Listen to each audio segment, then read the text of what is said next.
Assalamualaikum warahmatullahi wabarakatuh. Saya Martaka Nahaya Fisabilillah dari kelas PBA 1.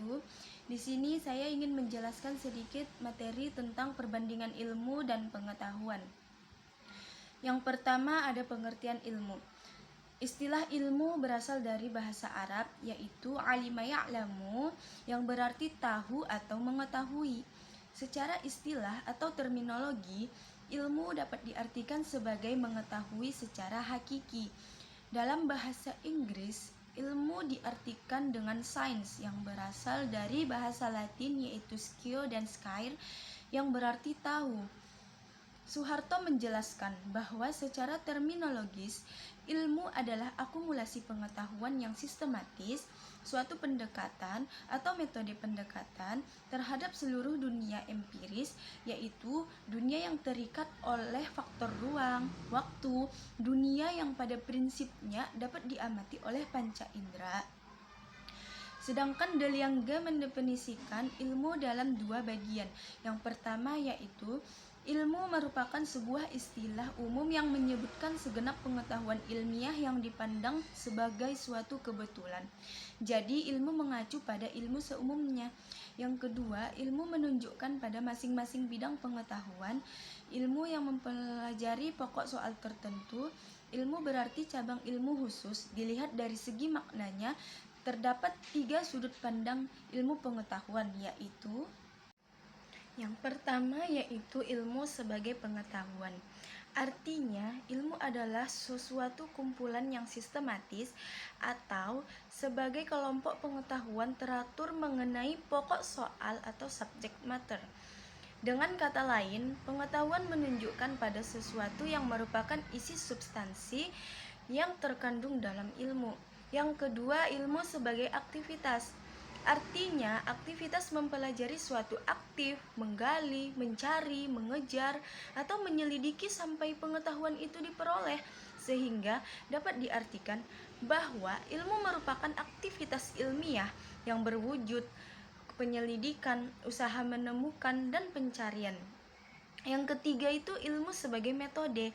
Artinya, ilmu adalah metode untuk menangani masalah-masalah atau kegiatan penelaahan atau proses penelitian yang mengandung prosedur, yaitu serangkaian cara dan langkah tertentu yang mewujudkan pola tetap. Rangkaian cara dan langkah ini dalam dunia keilmuan dikenal sebagai metode. 3 tahapan yang dijelaskan De Lange bahwasanya ilmu mencakup terbagi kepada 3, yaitu ilmu sebagai pengetahuan, ilmu sebagai metode, ilmu sebagai aktivitas, merupakan serangkaian yang senantiasa dipadukan satu sama lain. 3 tahap ini tersebut bertujuan pada suatu hal, bahwa tujuan ilmu adalah mencapai kebenaran, dan dalam pencapaian tersebut ilmu memiliki karakteristik tersendiri yang harus diketahui sebagai ilmu dapat dibedakan dengan pengetahuan. Yang pertama yaitu sistematisa, yang kedua keumuman, yang ketiga rasionalitas, yang keempat objektivitas, yang kelima ada verifiabilitas, yang keenam ada komunalitas. Pengertian pengetahuan. Pengetahuan merupakan suatu istilah yang digunakan untuk menggambarkan bahwa seseorang mengenal sesuatu. Abbas Hamami Mintarja mendefinisikan bahwa pengetahuan adalah aktivitas budi pikiran karena adanya hubungan yang seimbang antara objek yang ingin dikenal dengan subjek yang sadar. Abbas Hamami Mintarja mendefinisikan pengetahuan dengan menekankan objek yang sadar sebagai landasan utama, sebab kesadaran merupakan proses mengetahui atau perbuatan mengetahui yang memproses segala rangsangan yang muncul dari objek yang ingin dikenal. Ada beberapa pengertian pengetahuan menurut para ahli. Yang pertama yaitu Maurras Mandelbaum. Pengetahuan tentang objek selalu melibatkan 2 unsur, yakni unsur representasi tetap dan tak terlukiskan serta unsur penafsiran konsep yang menunjukkan respon pemikiran. Unsur konsep disebut unsur formal, sedang unsur tetap adalah unsur material atau isi. Yang kedua ada Harold Hatitus. Pengetahuan tumbuh sejalan dengan bertambahnya pengalaman. Untuk itu diperlukan informasi yang bermakna guna menggali pemikiran untuk menghadapi realitas dunia di mana seorang itu hidup. Yang ketiga ada skiller. Pengetahuan sebagai partisipasi oleh suatu realita dalam suatu realitas yang lain, tetapi tanpa modifikasi-modifikasi dalam kualitas yang lain itu. Sebaliknya, subjek yang mengetahui itu dipengaruhi oleh objek yang diketahuinya. Yang keempat ada Fableman, menyebutkan sebagai hubungan subjek dan objek. Subjek adalah individu yang mempunyai kemampuan mengetahui, dan objek adalah benda-benda atau hal-hal yang ingin diketahui. Individu merupakan suatu realitas dan benda-benda merupakan realitas yang lain. Hubungan keduanya merupakan proses untuk mengetahui, dan bila bersatu jadilah pengetahuan bagi manusia. Yang terakhir ada Langevin. Pengetahuan adalah kesatuan subjek yang mengetahui dan objek yang diketahui. Sesuatu kesatuan dalam nama objek itu dipandang oleh subjek sebagai dikenalinya. Burhanuddin Salam pada tahapan selanjutnya mengembangkan lebih detail dengan menguraikan pengetahuan menjadi 4 macam. Yang pertama, pengetahuan biasa. Pengetahuan yang dalam filsafat dikatakan sebagai common sense dan sering diartikan sebagai good sense, karena seseorang memiliki sesuatu di mana ia menerima secara baik. Contohnya itu, air itu panas karena memang dipanaskan dengan api. Makanan bisa mengganjal rasa lapar, dan lain-lain. Yang kedua ada pengetahuan ilmu. Pengetahuan yang diperoleh lewat penggunaan metode-metode ilmiah yang lebih menjalin kepastian kebenarannya. Ilmu pada hakikatnya merupakan usaha untuk mengorganisasikan common sense, suatu pengetahuan yang berasal dari pengalaman dan pengamatan dalam kehidupan sehari-hari. Pengetahuan ilmu atau ilmu ilmiah mempunyai 5 ciri, yaitu empiris. Pengetahuan itu diperoleh berdasarkan pengamatan dan percobaan. Terus sistematis. Berbagai keterangan dan data yang tersusun sebagai kumpulan pengetahuan itu mempunyai hubungan ketergantungan dan teratur. Ada juga objektif. Pengetahuan itu bebas dari prasangka perseorangan dan kesukaran pribadi.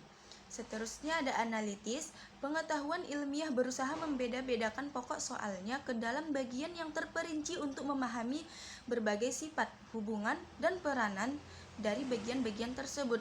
Yang terakhir ada verifikatif, dapat diperiksa kebenarannya. Yang ketiga, pengetahuan filsafat diperoleh lewat pemikiran rasional yang didasarkan pada pemahaman spekulasi, penilaian kritis, dan penafsiran. Pengetahuan filsafat lebih menekankan pada universalitas dan kedalaman kajian tentang sesuatu. Kalau ilmu hanya pada satu bidang pengetahuan yang sempit dan rigid, filsafat membahas hal yang lebih luas dan mendalam. Yang keempat ada pengetahuan agama. Pengetahuan yang hanya diperoleh dari Tuhan lewat para utusannya. Pengetahuan agama bersifat mutlak dan wajib diyakini oleh para pemeluk agama. Pengetahuan mengandung beberapa hal pokok, yaitu ajaran tentang cara berhubungan dengan Tuhan yang sering disebut dengan hablum minallah, dan cara berhubungan dengan sesama manusia yaitu hablum minan nas. Ilmu pengetahuan. Ilmu pengetahuan dalam bahasa Inggris dikenal dengan istilah science, sedangkan dalam bahasa Latin dikenal dengan scientia, yaitu mempelajari atau mengetahui yang berasal dari akar kata scaire, yaitu mengetahui atau belajar. Abbas Hamami Mintarja menyebutkan di dalam Pustaka Indonesia, istilah pengetahuan sering dicampur adukkan dengan istilah ilmu atau bahkan dikatakan dengan ilmu pengetahuan. Menurut Abbas Hamami Mintarja, seharusnya pengetahuan dibedakan secara tegas dengan ilmu. Hal ini dikarenakan masing-masing memiliki karakter yang cukup berbeda. Kunto Wibisono mengemukakan sebuah pendapat, yaitu filsafat itu sendiri telah mengantarkan adanya suatu konfigurasi dengan menunjukkan bagaimana pohon ilmu pengetahuan telah tumbuh, mekar, bercabang secara subur. Masing-masing cabang melepaskan diri dari batang filsafatnya. berkembang mandiri dan masing-masing mengikuti metodologinya sendiri-sendiri. Beberapa ahli membedakan pengertian ilmu pengetahuan, yaitu Van Persson. Menurut ia, ilmu pengetahuan dapat dilihat sebagai suatu sistem yang menjalin-jalin dan taat asas dari ungkapan-ungkapan yang sifat benar tidaknya dapat ditentukan. Ada Muhammad Hatta. Ilmu pengetahuan itu lahir karena manusia dihadapkan pada dua masalah, yaitu alam luar dan sikap hidup. Dan ada juga Joh Ziman. Ilmu pengetahuan seperti agama, hukum, filsafat, dan sebagainya dapat bentuk yang kurang lebih terpadu, terdiri dari rangkaian-rangkaian ide-ide. Dalam bahasa teknisnya, ilmu pengetahuan adalah informasi. Menurut si Ekodir, ia tidak berhubungan secara langsung dengan tubuh. Banyak ilmuwan yang memberikan definisi tentang ilmu pengetahuan, tetapi definisi yang paling banyak digemari oleh banyak filosof adalah bahwa ilmu pengetahuan akan menunjukkan pada kebenaran melalui kesimpulan logis yang berasal dari pengalaman empiris. Yang terakhir ada James B. Conant. Ilmu pengetahuan adalah rangkaian konsep dan kerangka konseptual yang saling berkaitan dan telah berkembang sebagai hasil percobaan dan pengamatan serta pemanfaatan untuk percobaan dan pengamatan. Mungkin cukup sekian yang dapat saya sampaikan. Apabila ada kekurangan dan kesalahan, saya mohon maaf. Wassalamualaikum warahmatullahi wabarakatuh.